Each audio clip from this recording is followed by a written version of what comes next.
Hi, Lori. How are you? I'm good. How about you, Christine? I'm good. So, hi, everyone. I'm Christine Tao. I'm the CEO and co-founder at Sounding Board. And I'm Lori Mazan, the other co-founder and president and chief coaching officer. And so, welcome again to Sound Bites, where what we really are doing is trying to bring you quick bites on how to navigate leadership through this new world of work that we find ourselves in. Um, and I think one of the things that I've been thinking a lot about as I've been thinking about the crisis, Lori, is that, crisis often, of course, the word crisis just brings this negative feeling, right?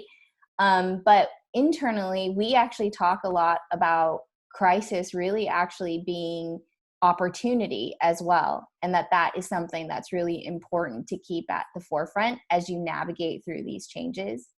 And so one of the things I want to talk about today was in crisis, there actually are a lot of opportunities for development, and especially around development of leaders.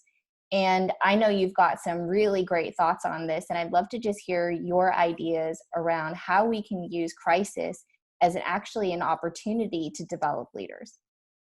Yep. I actually think it's a really great time to develop leaders.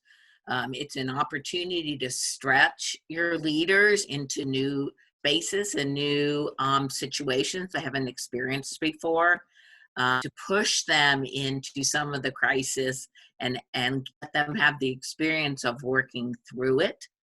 Often new openings happen as a result of the crisis, which then gives your leaders new opportunities to learn new skills and try on new things, like, for example, managing remote teams. And I think it's important for the person who's in the developmental role to not hold on to all of these events that are happening, thinking like you have to handle it or you got to get it right, so you have to do it. No, this is the time to push that all out to your leaders and let them struggle with this.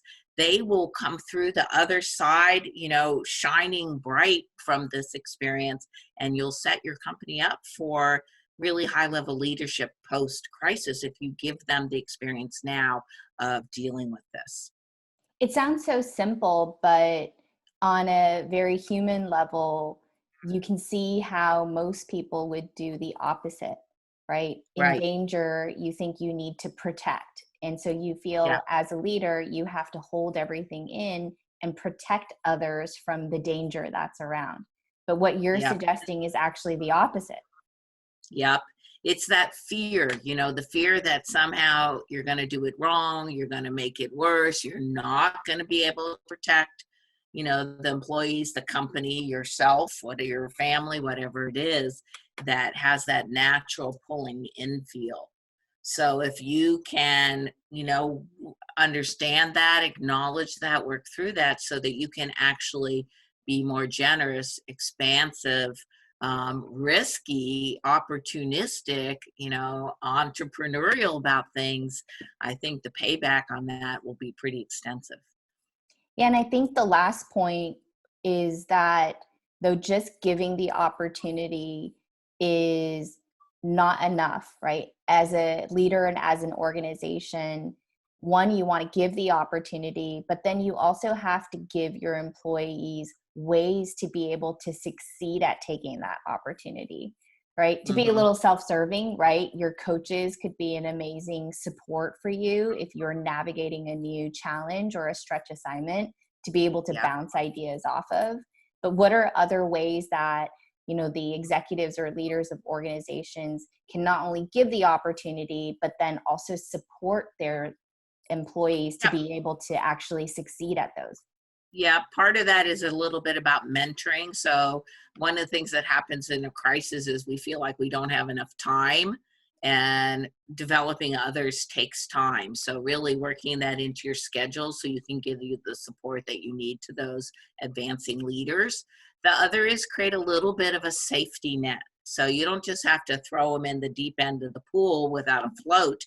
You can throw them in the deep end, but give them a float so that there isn't a way that they can really, hurt themselves or the company as they're navigating this new level of responsibility and impact. Well, I love that because I think what we're saying is so counter to what a typical reaction is during times of crisis. And so I Yeah. will say that that is a wrap for today. That's our soundbite for today. For everyone out there listening, really think about this as an opportunity that you can give to your leaders and your managers to be able to take on a bigger challenge. And I think what we've seen and what we continue to see is that people are ready and able to rise to that challenge. And it'll actually equip organizations to be successful far beyond the current situation. Exactly. Okay, well, thank you, everyone. That's the soundbite for today. And until next time, we'll see you soon.